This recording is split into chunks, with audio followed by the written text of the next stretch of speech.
So within the role of Head of Events at Global, we look after all the logistical elements surrounding anything to do with a live music event, a partnered event, an OB, or something involved in an artist. So we would work quite closely with a variety of different teams in the building, whether it's commercial events, the programming team, or anybody specifically on air, and we basically pull all the different elements together to basically make the event work. So we sort of say that our job is to ensure that we can facilitate everybody else to be able to do their jobs. Is how we kind of look at it.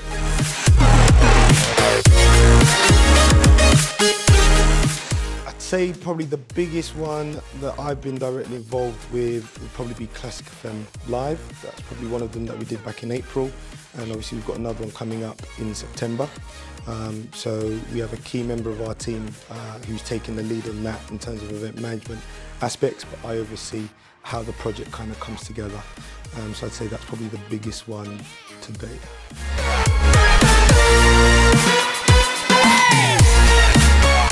It was a lot of hard work.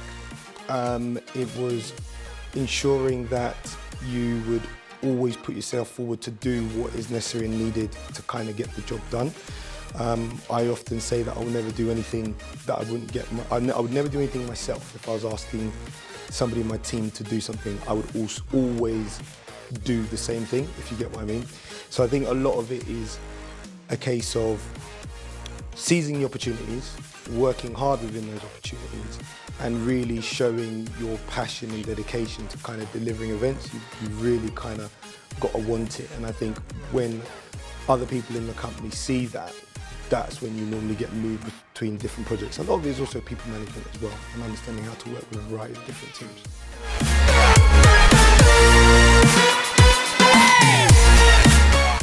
My first ever job, I was a barman in Wembley Arena. That was my first ever job, and I was doing that while I was in sixth form.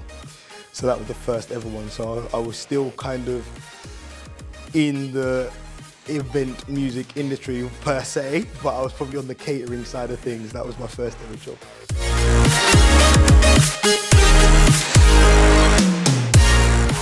No, I can actually pinpoint the day that I knew I was wanting to work in events actually. And I was at the time I was a student at City Uni. I was in my second year. At the time I was the guy that was running around putting the flyers up all the poster boards around the university. I then did a lot of work with the events manager of the university at the time. It was Freshers, biggest event of Freshers. We had just under 1,800 people at Ministry of Sound. I was 19 and I got to the door of the event. Everything was about to sort of take place. He got me thinking my boss was going to take the lead. And he turned around and he said to me, "Can you just hold my keys and my phone for 1 minute?" And I said, "Yeah, no problem." And then he said, "It's on you, I'm going home." And he left.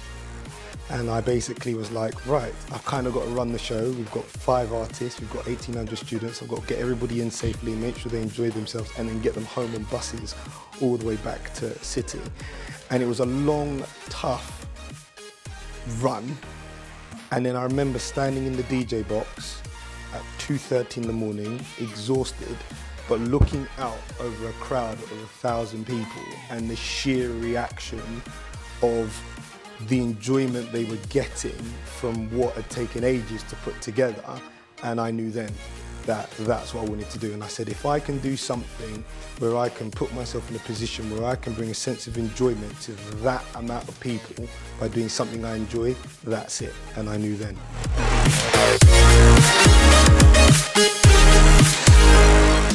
You've got to be highly organised.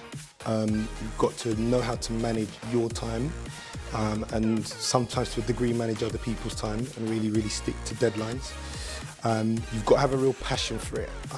I'd say to anybody going into the events game, there are long days. It can be really hard and tough decisions to make.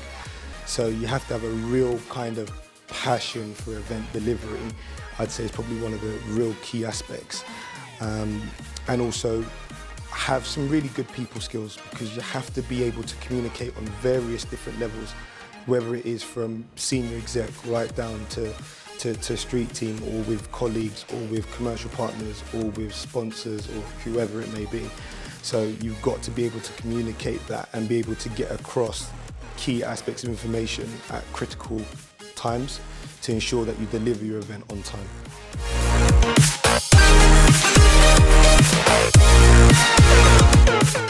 I'd say it was, because it's different from what I'm used to. I'm quite used to live music events, so LBC as a more sort of talk-based political station was a little daunting, but I think once you get your head around exactly what makes a great OB for them and what makes a great event for the likes of someone like LBC or even someone like Radio X, it doesn't feel as daunting. I think once you then get your head around logistically how you're going to get that event from start to finish, you sort of kind of ease into it, and a lot of them then you sort of get to know who the producers are, who the presenters are, kind of what their needs are, how you can factor that into the next OB pretty quickly.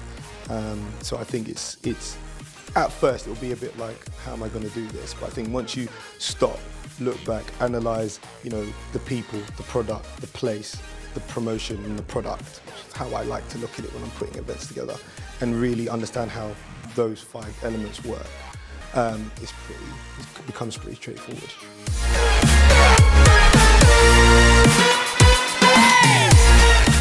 I think a lot of the challenges are usually timing.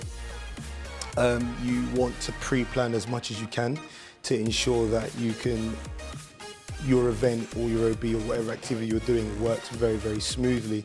Some of the challenges that we sometimes face is that because we work with so many different, what we would class as stakeholders, or different people bringing different elements to the event, if there is a hard stop on one element, sometimes it can catapult everything down. So you can pre-plan loads of things, and then one thing could change, and then that could force 3, 4 other different things to change.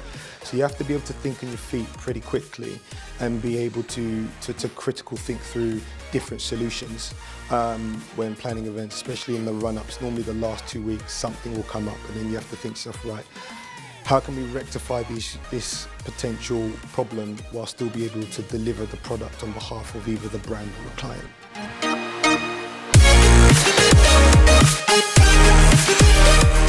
I'd say large-scale events, if it's something that has been done before, you can normally start quite early. So, for example, the Victorious OB, that would come in from a commercial partner. So we would start straight away and start saying, right, what is it that program wanting to deliver? What is it the client wants to deliver? And how can we put those different logistics together? So that could be 2, 3 months. Larger scale events can be longer if we know exactly what needs to be delivered. So normally it's from whenever the brief comes and the budget comes, we then start to look at, right, how much is this going to cost? How much is that going to cost? Who do we need to contact in terms of suppliers or contractors to be able to deliver that event? So it varies massively. Big events could be 4 or 5 months. Small events, sometimes LBC is a classic one because it's news related. Sometimes we can get told on a Monday and we have to deliver by Wednesday or Thursday. It can be that fast in terms of turnaround.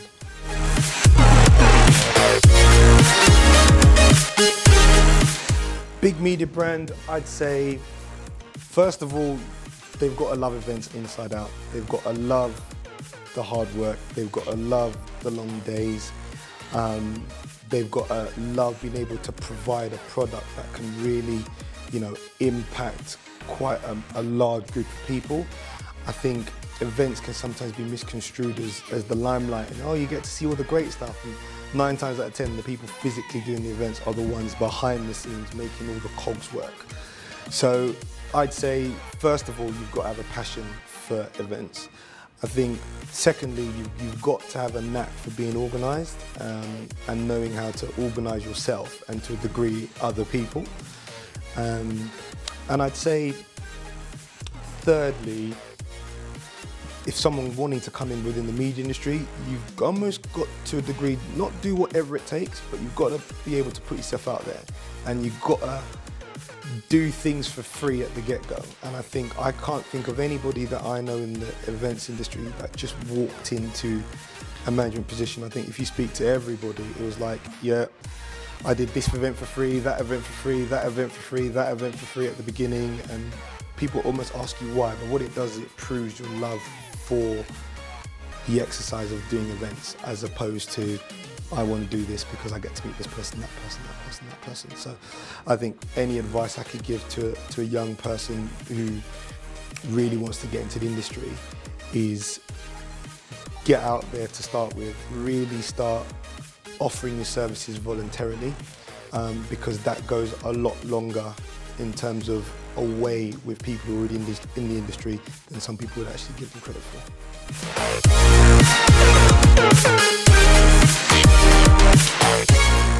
I actually roller skate quite a lot, so I am a kind of keen roller skater, and that kind of birthed out of an event that we actually used to do here as part of Global, Roller Motion, yeah. So in the heyday, I was contracted in as a freelancer to run the Roller Motion on a Sunday, and I kind of got into the own event that I was actually managing on the day, and ended up becoming one of the skaters, and I've kind of just kept it on right up until this point.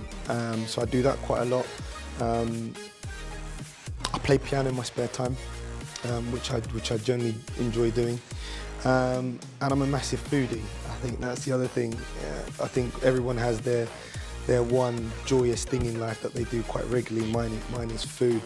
I spend a lot of time in different restaurants, challenging different companies to who has the best burger. I have a top 10 list. I have a top 10 Italian list, a top 10 Chinese list. So I'm a big foodie in that respect.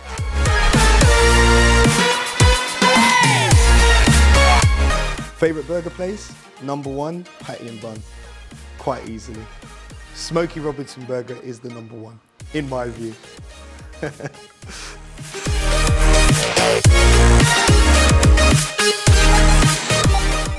Coming to work here at Global has probably been my highlight, simply because of the sheer diversity of the events that we do as an organisation.